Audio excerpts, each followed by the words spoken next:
டேய் விக்கி, இந்த டாபிக் நீ போடுவியா போட மாட்டியா? 1929 அமெரிக்கா ரொம்ப பெரிய ஒரு பிரச்சனையில் சிக்கி தவிச்சது. அது நீ போடுடா. ரொம்ப பேர் சொல்லி, ரொம்ப நேரத்தில் சொல்லி, ரொம்ப வீடியோவில் சொல்லி கதி கலங்க வச்ச ஒரு கமெண்ட்னா 1929 கிரேட் டெப்ரெஷனை பற்றி சொல்லுங்க என்பது தான். ஸோ வேறு கொஞ்சம் நண்பர்கள் இருக்காங்க, இந்த உலக வரலாறு 1920 40லலாம் இந்த வரலாறை தெரிஞ்சுக்கிறனால நமக்கு ஏதாவது பலன் இருக்கா அப்படின்னு கேட்பாங்க.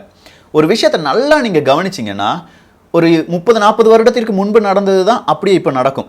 அது வந்து ஒரு சைக்கிள் மாதிரி அப்படியே ரிப்பீட் ஆகிட்டே இருக்கும். ஸோ அந்த வரலாறு நமக்கு நல்லபடியாக தெரிஞ்சதுன்னா அடுத்ததாக என்ன நடக்க போகிறது அப்படிங்கிறத நம்மளால் ப்ரிடிக்ட் பண்ண முடியும். 1929 நடந்ததை நீ 2019 இல்லாட்டி 2020 நடக்கும்னு சொல்றியா அப்படின்னு கேட்டிங்கன்னா நான் சொல்லலை, நீங்களே சொல்லுவீங்க. ஸோ இன்றைய டாபிக் ரொம்ப விறுவிறுப்பாக இருக்க போகுது. ரொம்ப பெரிய விஷயங்களை படிக்க போகிறோம். கண்டிப்பாக இதை பார்த்துட்டு அடுத்த டாபிக் நீங்கள் போட்டே ஆகணும் அப்படின்னு சொல்ல போகிறீங்க. அன்பு தமிழஞ்சங்களுக்கு தமிழ் பொக்கிஷத்தின் வணக்கங்கள்.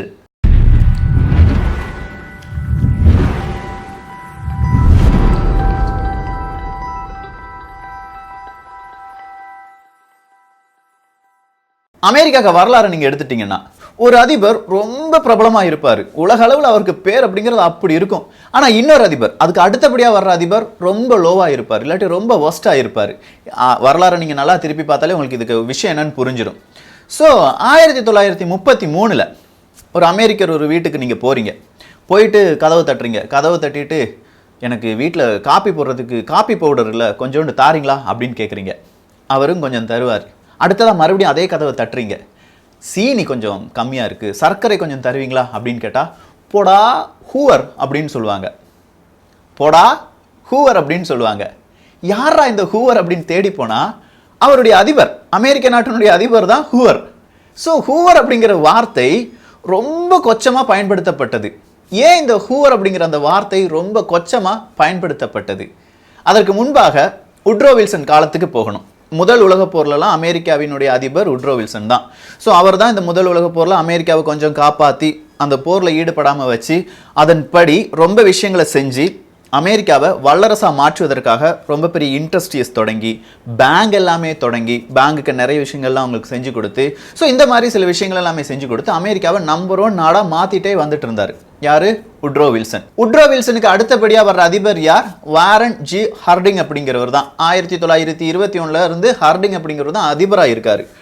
ஹார்டிங்கை பார்த்துட்டு அமெரிக்க மக்கள் ஐயா இந்த அதிபரை எப்படியாவது கொன்னுருங்கயா அப்படின்னு சொல்கிற அளவுக்கு கெஞ்ச வச்ச ஒரு அதிபர்னா ஹார்டிங் தான். அந்த அளவுக்கு ஊழல், ரொம்ப பெரிய சொதப்பல்கள், இன்னர் சர்க்கிள் அவுட்டர் சர்க்கிள் அப்படின்னு சொல்ற புதிய டேர்மெல்லாம் கிரியேட் பண்ணி ரொம்ப பெரிய ஒரு ஊழல் பெருச்சாலியாக இருந்தார் என்று சொல்வார்கள் ஹார்டிங் என்பவரை. இவர் ஆண்டது 1921 1923. அடுத்தது அமெரிக்காவின் அதிபராக வருபவர் கால்வின் கூலிட்ஜ் அப்படிங்கிறவர் தான். கால்வின் கூலிட்ஜ் அப்படிங்கிற அந்த அவருடைய ஆட்சி காலத்தில் அமெரிக்கா மறுபடியும் உச்சத்தில் வருகிறது. இந்த உச்சத்தில் வருகிறது அப்படின்னு சொல்லும்போது நடுவில் கொஞ்சம் பக்கத்தை காங்கல் அப்படி தானே. ஏன்னா பேங்க் தொடங்கிட்டாங்க, நிறைய வங்கிகள் தொடங்கிட்டாங்க. நம்ம அமெரிக்கா எப்படி வல்லரசானது, டாலர் எப்படி இந்த உலகத்திற்கு பொதுவான ஒரு கரன்சியாக மாறியது அப்படிங்கிற அந்த சீரீஸை நம்ம பார்த்துட்டு வரும்போது கொஞ்சம் விஷயங்கள் இதிலிருந்து விடுபட்டு இருக்கு. அந்த விஷயத்தை நம்ம இந்த டாபிக் முடிஞ்சு பார்க்கும்போது தான் உங்களுக்கு தெளிவான ஒரு விஷன் கிடைக்கும். ஸோ இந்த கால்வின் கூலிட்ஜ் வந்து ரொம்ப பெரிய அளவில் நல்லபடியாக ஆட்சி செய்கிறாரு. இவருடைய காலகட்டத்தில் பங்கு வர்த்தகம் அப்படிங்கிறது, பங்கு சந்தை அப்படிங்கிறது ரொம்ப உச்சத்தில் இருக்குது. நான் சொல்கிற வருடம் 1923 28 வரை. ஸோ நல்லா யோசிச்சு பாருங்க, 2019-20 இப்போது கூட இந்தியாவில் நிறைய பேருக்கு பங்கு சந்தைனா என்ன, அதில் எப்படி இன்வெஸ்ட் பண்ணணுங்கிறது தெரியாது. ஏன் எனக்கே கூட அதிகமாக தெரியாது. ஸோ 1923 28 வரை அமெரிக்கர்கள் இவ்வளோ பெரிய பங்கு வர்த்தகத்தில் ஈடுபட்டார்களா என்கிற ஒரு கேள்விக்கு அமெரிக்காவில் ஒருத்தன் கையில் $100 கிடைச்சிச்சுன்னா இல்லாட்டி $100 கிடைச்சிச்சுன்னா அதை நேரம் அவன் என்ன செய்வானா? பங்கு சந்தையில் கொண்டு போடுவானா. இதற்கு ஒரு காரணம் இருக்குங்க. எல்லாத்தையுமே பணம் கூடுதலாக இருக்குது. முதல் உலக போர்லேருந்து அமெரிக்கா ரொம்ப பெரிய விஷயங்கள்லாம் செஞ்சு பணத்தை வாரி வழங்கி வச்சுருந்தாங்க, அவ்வளோ குவிச்சு வச்சுருந்தாங்க. ஒவ்வொரு அமெரிக்கனிடமும் ரொம்ப பெரிய பணம் இருந்தது, கொஞ்சம் அமெரிக்கரிடம் ரொம்ப பெரிய பணம் இருந்தது. ஸோ இந்த பணத்தெல்லாம் இவங்க என்ன செஞ்சுருந்தாங்க? கொஞ்சம் செலவழிச்சுட்டு அடுத்ததாக கொஞ்சம் சேவிங்ஸ், இன்வெஸ்ட்மெண்ட் அப்படின்னு சொல்லுவோம் பாருங்கள், எல்லாருமே பங்கு வர்த்தகத்தில் கொண்டு போடுகிறார்கள். ஸோ இப்படி பங்கு வர்த்தகத்தில் போடும்போது இவன் இலுமினாட்டி இல்லாட்டி இந்த உலகத்தையே ஒரு கண்ட்ரோலில் வச்சிருக்கணும், பணத்தை அச்சடிச்சு கொடுக்குறவன், ரிசர்வ் பேங்க் அப்படிலாம் சொல்கிறோம் பாருங்க, இவன் என்ன நினச்சான்? அமெரிக்கர்கள்லாம் ரொம்ப சந்தோஷமாக இருக்காங்க. 1928 அவன் நினச்சிட்டு இருக்கான், இது சரி வராது. இப்படியே போச்சுன்னா நம்ம வேற எதுவுமே செய்ய முடியாது. ஏன்னா அவனுக்கு பணம் வந்துருச்சு, நிறைய பணம் வந்துருச்சு, பங்கு வர்த்தகத்தில் போட்டுட்டு இருக்கான். ஸோ அவன் அதுலேருந்து லாபம் கிடைக்குது, பணம் நம்மகிட்ட இருந்து கடன் வாங்கவே மாட்டேக்கான். கடன் வாங்கினாதான் இவனுடைய பிழப்பு என்பது நடக்கும். ஏன்னா இவன் தான் எல்லாரையும் கண்ட்ரோல் பண்ணணும்னு நினைச்சிட்டு இருக்கான். அப்போ இவன்ட்டு வந்து தான் பணம் வாங்க முடியும். அந்த பணம் இப்போது யாருமே வாங்காமல் இருக்காங்க. ரொம்ப நாளாக இவன் திட்டம் போட்டுட்டே இருந்தான், எப்படியாவது அமெரிக்க மக்கள்களை குழப்ப வேண்டும். போடுறா, சின்னதாக நிறைய நியூஸ் எல்லாம் போடுறா. இந்த பங்கு வர்த்தகத்தில் ஈடுபடு, இத்தனை ரூபாய் ஒரு பங்கு, 100 ரூபாய், அதை வந்து 80 ரூபாய்க்கு வாங்கலாம், அடுத்த வருடத்தில் அது 120 ரூபாயா மாறிடும், இப்படின்னு சொல்ற நிறைய விதமான போலி புரளிகள் நிறைய விஷயங்கள் உள்ளக்க அனுப்புனாங்க. அமெரிக்கர்களும் அப்படி இப்படின்னு சொல்லி எல்லா பங்குகளையும் வாங்கி குவிச்சிட்டாங்க. ஸோ ஒரு விஷயத்தை நல்லா புரிஞ்சுக்கோங்க, இந்தியாவில் இப்போது பொருளாதார சுணுக்கம். ஆனால் போன வருடம் அதற்கு முந்தைய வருடத்தை எடுத்துக்கிட்டிங்கன்னா இந்தியா பெரிய அளவில் வளர்ச்சி அடைகிறது என்று எல்லாராலையுமே சொல்லப்பட்டது. ஒரு இடத்துல ஒரு நாட்டில் ரொம்ப பெரிய வளர்ச்சி, சடனாக ஒரு ஜர்க் வளர்ச்சி இருந்துச்சுன்னா அது கண்டிப்பாக மிகப்பெரிய ஒரு வீழ்ச்சிக்கு வித்திட்டு வைக்கிறது என்பதை புரிந்து கொள்ள வேண்டும். இதற்கு தான் நான் சொல்கிறேன், வரலாறை நம்ம தெளிவாக படிச்சிருக்கணும். நீ 1920 25 வரை அமெரிக்காவை நீங்கள் எடுத்து பார்த்தீங்கன்னா இந்த உலகத்திலே அவ்வளோ வெல்த்தியான நாடு எதுவுமே கிடையாது. உழைக்கும் மக்கள் இல்லாட்டி அவ்வளோ பணம் எல்லாமே அமெரிக்காட்ட கூடுதலாக இருந்தது. ஸோ அமெரிக்காவினுடைய பொருளாதாரம் அங்கே உச்சத்தில் இருந்தது. ஆனால் 1928 29 தொடக்கத்தில் ரொம்ப பெரிய வீழ்ச்சி அடைந்தது. ஏன்னா எல்லாருமே பங்கு வாங்கிட்டாங்க, பங்கு வர்த்தகத்தில் ஈடுபட்டுட்டாங்க. இந்த பங்கு வர்த்தகம் அப்படின்னு சொல்லும்போது உதாரணத்துக்கு நான் சில விஷயங்கள் சொல்கிறேன். ஏ அப்படிங்கிற ஒரு கம்பெனி இருக்கு. அந்த கம்பெனியுடைய பங்கு, ஒரு பங்கினுடைய விலை 10 ரூபான்னு சொல்லியிருக்காங்க. நான் என்ன செய்வேன், ஒரு 10 பங்கு வாங்குவேன். 100 ரூபாய்க்கு ஏ என்கிற நிறுவனத்தின் 10 பங்குகளை நான் வாங்குகிறேன். ஒரு 2-3 வருடத்திற்கு பிறகு ஏ என்கிற கம்பெனியினுடைய பங்கு 20 ரூபாயாக உயர்கிறது. ஸோ எனக்கு எவ்வளோ லாபம் கிடைக்கும், நான் போட்ட 100 ரூபாய் போக எக்ஸ்ட்ராவாக ஒரு 100 ரூபாய் எனக்கு லாபம் கிடைக்கும்.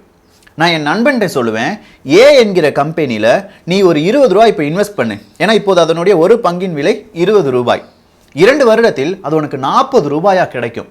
என் நண்பன் என்ன செய்வான், கண்டிப்பாக வாங்கி குவிப்பான். ஆனால் ஏ என்கிற கம்பெனி என்ன ஏது அப்படிங்கிறது நமக்கு தெளிவாக தெரியாது. கிடைக்கிற செய்திகள் கொஞ்சமாக நம்ம இன்வெஸ்ட் பண்ணது இல்லாட்டி ரொம்ப ரிசர்ச் பண்ணதெல்லாம் இல்லாமல் கொஞ்சம் ரிசர்ச் பண்ணது எல்லாமே சேர்த்து ஏ என்கிற ஒரு கம்பெனி இருக்குது அப்படின்னு நம்மளே நினச்சிக்கிடுவோம். இதே மாதிரி தான் 1925 29 வரை ரொம்ப கம்பெனிகள், நிறுவனங்கள் இந்த அமெரிக்காவில் புதிதாக முளைக்கின்றன. இவனுடைய பங்கு உச்சத்தில் வரும், இவனுடைய பங்கு உச்சத்தில் வரும் அப்படிங்கிற ஒரு செய்தி பரப்பப்படுகிறது. இவன்கிட்டலாம் பணம் இருக்குது பாருங்க, அமெரிக்கர்கிட்டலாம் ரொம்ப பணம் இருக்குது. இந்த பணம் எப்படி வந்தது அப்படிங்கிறத நம்ம அடுத்த பதிவில் பார்க்க போகிறோம். ரொம்ப இம்பார்ட்டண்டாக நம்ம பார்க்க வேண்டியது. ஏன்னா நிறைய வட இந்தியர்கள் தமிழ்நாட்டுக்கு வராங்க. இந்தியாவில் ரொம்ப பெரிய வேலையில்லா திண்டாட்டம் இருந்தும் தமிழகத்தில் வட இந்தியர்களுக்கு எப்படி வேலை கிடைக்கிறது, இந்த ஒரு கேள்வி உங்கள் மனசில் இருந்துச்சுன்னா அடுத்த பதிவில் பதில் இருக்கும். ஸோ இவங்ககிட்ட நிறைய பணம் இருக்குது, எல்லாருமே பங்கு வர்த்தகத்தில் ஈடுபடுகிறார்கள். 1929 இப்போ நான் என்ன சொன்னேன், 1928 எல்லாருமே பங்கு வாங்கி குவிச்சிட்டாங்க. இப்போ யார் பிரசிடெண்டாக இருக்காங்க, கூலிட்ஜ் அப்படிங்கிறவர் பிரசிடெண்டாக இருக்காரு. 1928 29 அடுத்ததாக ஒரு பிரசிடென்ட் எலெக்ஷன் வருது. கூலிட்ஜிட்ட போய் எல்லாரும் கேட்குறாங்க, நீங்களே பிரசிடெண்டாக இருங்க, ஏன்னா நாங்கள் ஆஹா ஓஹோன்னு வாழ்ந்துட்டு இருக்கோம், எல்லார்ட்டையும் பணம் இருக்குது, பங்குச்சந்தையில் வாரி வழங்கிக்கிட்டு இருக்காங்க, பங்குச்சந்தை லாபத்தை தருகிறது, ஸோ நாங்கள் ஹாப்பியாக இருக்கோம் அண்ணாச்சி, நீங்களே வந்து பிரசிடெண்டாக மாறிடுங்க. கூலிட் சொல்லிட்டாரு, என்னால் முடியாது சாமி, ஏன்னா எனக்கு இதுக்கு பின்னாடி நடக்க போகிற சில விஷயங்கள் தெரியும், நான் வரமாட்டேன் அப்படின்னு சொல்லிட்டு அவர் பிரசிடென்ட் எலெக்ஷனில் நிற்கலை. அதுவும் இல்லாமல் அங்கே கன்சர்வேட்டிவ் பார்ட்டிக்குள்ளே ரொம்ப பெரிய பிரச்சனைகள், அதனால் அவர் நிற்கலை. அடுத்ததாக இந்த எலெக்ஷனில் யார் ஜெயிக்கிறாங்க, ஹெர்பர்ட் ஹூவர் அப்படிங்கிறவர் ஜெயிக்கிறார், அமெரிக்காவினுடைய அதிபராக வருகிறார். 1929 வருடமும் பிறந்து விட்டது. ஹூவர் அமெரிக்க அதிபராக வந்த உடனே ஒரு பிரச்சனை எல்லாமே நடக்குது. என்னன்னா, பங்கு வர்த்தகத்தில் ரொம்ப பெரிய வீழ்ச்சி நடைபெறுகிறது. இப்போ நான் அதே எக்ஸாம்பிளுக்கு திரும்பி வரேன். 10 ரூபாய்க்கு நான் ஒரு பங்கை வாங்கியிருந்தேன் ஏ என்கிற நிறுவனத்திடம் இருந்து. இப்போ அந்த நிறுவனத்தினுடைய பங்கை 2 ரூபாய் அப்படின்னு சொல்றாங்க. அப்படின்னா எனக்கு எவ்வளோ லாஸ், 8 ரூபாய். 10 பங்குகள் வாங்கியிருக்கேன், 80 ரூபாய் எனக்கு லாஸ், 20 ரூபாய் தான் எனக்கு கிடைக்கும். இன்னும் அது சுருங்கிட்டே போகும், இல்லாட்டி குறைந்து கொண்டே போகும் அப்படின்னு சொல்லும்போது நான் என்ன நினைப்பேன், ஐயா சாமி, எனக்கு 80 ரூபா லாஸ் ஆனாலும் பரவாயில்லை, 20 ரூபாய் கிடைச்சா போதும் அப்படின்னு சொல்லி நான் நினைப்பேன். கொஞ்சம் பேர் என்ன நினைப்பாங்க, இன்னும் கொஞ்ச நாளில் இந்த வர்த்தகம் கூடிரும், இப்போ 2 ரூபாயா இருக்கிறது கண்டிப்பாக ஒரு 5 ரூபாய் 6 ரூபாய்க்காவது வந்துடும், நம்ம அந்த நேரம் பணத்தை வித்ட்ரா பண்ணி எடுத்துக்கலாம் அப்படின்னு சொல்லி கொஞ்சம் பேர் நினச்சிருந்துருப்பாங்க. இப்படி 1929 மட்டும் மிகப்பெரிய ஒரு பிரச்சனைகள் பங்கு வர்த்தகத்தில் ஏற்படுகிறது. எல்லா பங்குகளும் ஒரே நேரத்தில் சரிகிறது. கிட்டத்தட்ட 1.5 கோடி பங்குகள் சரிந்தன. சின்ன சின்ன நிறுவனங்கள், குட்டி குட்டி நிறுவனங்கள், கிளை நிறுவனங்கள், இப்படி நிறைய நிறுவனங்கள் திவாலா மாறிடுச்சு. திவாலா போன உடனே அந்த திவாலா மாறிடுச்சு மீன்ஸ் பங்கு சந்தையில் ரொம்ப பெரிய லோவஸ்ட் ரேட்டா மாறிடுச்சு. போட்ட எல்லாவனுக்கும் லாஸ், ஒருத்தனும் கிடையாது. சின்னது மிடில் கிளாஸ்ல இருக்கிறவன், ஹை கிளாஸ்ல இருக்கிறவன், எல்லாவனுக்கும் லாஸ். இதெல்லாம் யார் அங்க ட்ரிகர் பண்ணிட்டு இருந்தாங்க? மேல இருந்து ஒருத்தன் பார்த்துட்டு இருக்கான், ரிசர்வ் ஃபெடரல் பேங்க் எல்லாம் கிரியேட் பண்ணவன். அவன் தான் சொன்னான் இந்த மாதிரி தான் நடக்கணும்னு சொன்னான். ஏன்னா மக்களுக்கு கடன் ஆகணும், மக்கள் கடன் வாங்க வேண்டும், இதுதான் அவனுடைய அல்டிமேட் எய்ம். ஸோ இந்த பிரச்சனை வந்த உடனே ரொம்ப பேர் பங்குச்சந்தைக்கு போறாங்க, கியூ நிற்கிறாங்க. நம்ம 2000 ரூபாய் 4000 ரூபாய்க்கெல்லாம் கியூ நின்னோம் பாருங்க. அதை விட பல மடங்கு கியூ 1929 எங்கே நடந்தது? அமெரிக்காவில் நடந்தது. பிளாக் தேர்ஸ்டே இருக்கு, பிளாக் டியூஸ்டே இருக்கு, இதெல்லாம் நீங்க தேடி பாருங்களேன். ரொம்ப பிரமிப்பான சில வரலாறு. பிளாக் தேர்ஸ்டேனா என்ன, பிளாக் டியூஸ்டேனா என்ன, இதெல்லாம் ஒவ்வொரு நேரங்களிலும் இந்த பங்குச்சந்தை வீழ்ந்த சில நிகழ்வுகளை குறிக்கும் தினங்களாக இன்றளவும் கருதப்படுகின்றன.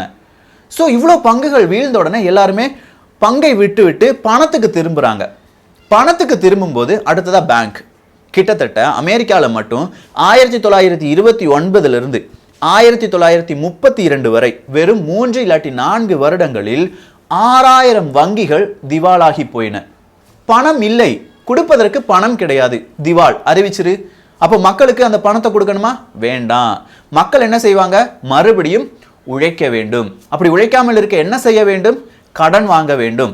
யாரிடம் இருந்து கடன் வாங்க வேண்டும்? அதற்கு பெரிய வங்கி இருக்கு, ஃபெடரல் வங்கி இருக்கு, அவங்க கிட்ட இருந்து நாங்க கடன் வாங்கிக்கிடுவோம். ஸோ 1929 30 31 இந்த ஒரு காலகட்டத்தில் மறுபடியும் பங்கு வர்த்தகம் அங்கே ரொம்ப பெரிய வீழ்ச்சியை அடைகிறது. இந்த நேரத்தில் யார் பிரசிடெண்டா இருந்தாரு? ஹூவர் என்பவர். ஸோ எங்களுடைய வாழ்க்கை எல்லாமே சீரழித்தவன் தான் ஹூவர். அதனால தான் நான் முதல்ல சொன்னேன், 1932 33 போய் அமெரிக்காவினுடைய கதவை தட்டி, ஐயா எனக்கு கொஞ்சம் சர்க்கரை தாரியா அப்படின்னு கேட்டா அவன் உன்னைய போடா ஹூவர் அப்படின்னு சொல்லுவான்.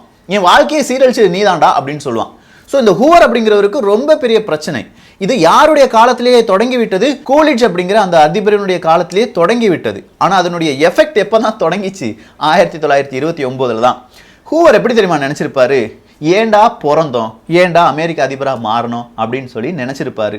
அந்த அளவுக்கு அந்த மனுஷன் ரொம்ப கஷ்டப்பட்டாருன்னு சொல்லலாங்க. ஸோ அமெரிக்காவில் பங்கு வர்த்தகத்தில் இவ்வளோ பெரிய சரிவு ஏற்படுகிறது. ஸோ இது வேர்ல்டு லெவலில் இம்பாக்ட் ஆயிடுச்சா? ஏன்னா இப்போ சீனாவுக்கும் அமெரிக்காவுக்கும் வர்த்தக போர் நடைபெற்று கொண்டிருக்கிறது. இது உலக அளவு பொருளாதாரத்தை பாதித்ததா? இந்த கேள்விக்கும் அன்றைய நான் இப்போ கேட்ட கேள்விக்கும் ஒரே பதில் தான், ஆமாம் பாதிச்சது.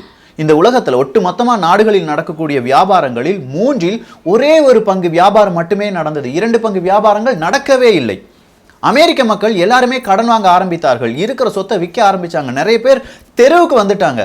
அமெரிக்காவில் 1929 நீங்க ஒரு ஹிஸ்டரி எடுத்து பார்த்தீங்கன்னா, சிக்கன் சூப் அப்படிங்கிற ஒரு கடைகள் இருக்கும், ஃப்ரீயா சிக்கன் சூப் கொடுப்பாங்க. அந்த சிக்கன் சூப்பை மட்டும் அரசாங்கம் கொடுக்கவில்லை என்றால் பல லட்சம் நபர்கள் அமெரிக்காவில் இறந்து இருப்பார்கள். நம்ம எப்படி இந்த கஞ்சி தொட்டிலாம் சொல்றோம் பாருங்க, அதே மாதிரி சிக்கன் சூப்பும் பிரெட்டும் ஃப்ரீயா கொடுக்கறதுக்கு நிறைய இடங்களை ஏற்படுத்தினார்கள் அமெரிக்க அரசாங்கம். அந்த அளவுக்கு மக்கள் ரொம்ப பெரிய பிரச்சனையில், ரொம்ப பெரிய பொருளாதார நெருக்கடியில் இருந்தார்கள். ஸோ இது 10 வருஷமா கண்டினியூ ஆச்சு, 1929 1939 வரை.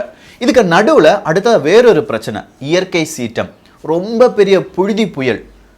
கடவுள் அங்கேருந்து யோசிச்சுட்டே இருந்தார், இவனுங்களை இன்னும் கொஞ்சம் திண்டாட விடணும்டா அப்படின்னு சொல்லி ரொம்ப பெரிய அளவில் புழுதி புயலை ஏற்படுத்தினார்.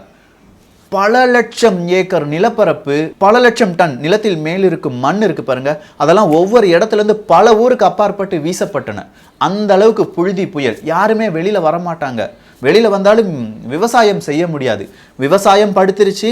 இவங்க செஞ்ச அந்த கல்பிரிட் வேலை காரணமாக அங்கே பொருளாதாரம் படுத்து விட்டது. அமெரிக்க மக்கள் அல்லோல் பட்டு கொண்டிருக்கிறார்கள். அமெரிக்க அரசாங்கம் கடன் மீது கடன் வாங்குகிறது ஃபெடரல் பேங்க் கிட்ட இருந்து. ஸோ இப்போ கொஞ்சம் யோசிச்சு பாருங்க, உங்களுக்கு பங்கு வர்த்தகத்தில் லாபம் வந்த மாதிரி வந்துச்சு, ஆனால் டபார்னி ஃபெயிலியர் ஆயிடுச்சு. மறுபடியும் நீங்க கடனாளியாக மாறுகிறீர்கள். எப்போ நீங்க பங்கு வர்த்தகத்தில் ஈடுபடுவீர்கள்? உங்கள்கிட்ட கொஞ்சம் அதிகமான பணம், உங்க சேவிங்ஸ் அப்படிங்கிறதான் கொண்டு இன்வெஸ்ட் பண்ணுவீங்க. ஸோ உங்க சேவிங்ஸ் அவன் ஒட்டு மொத்தமாக கரைச்சிட்டான். கரைச்ச கழிஞ்சு மறுபடியும் உங்களை வேலை வாங்குறான். இது எப்படி இருக்கு? நல்லா யோசிச்சு பார்த்தா இப்போது இந்தியாவில் சில விஷயங்களும் இதே மாதிரி ஒரு மெத்தடில் தான் நடந்துட்டு இருக்கு.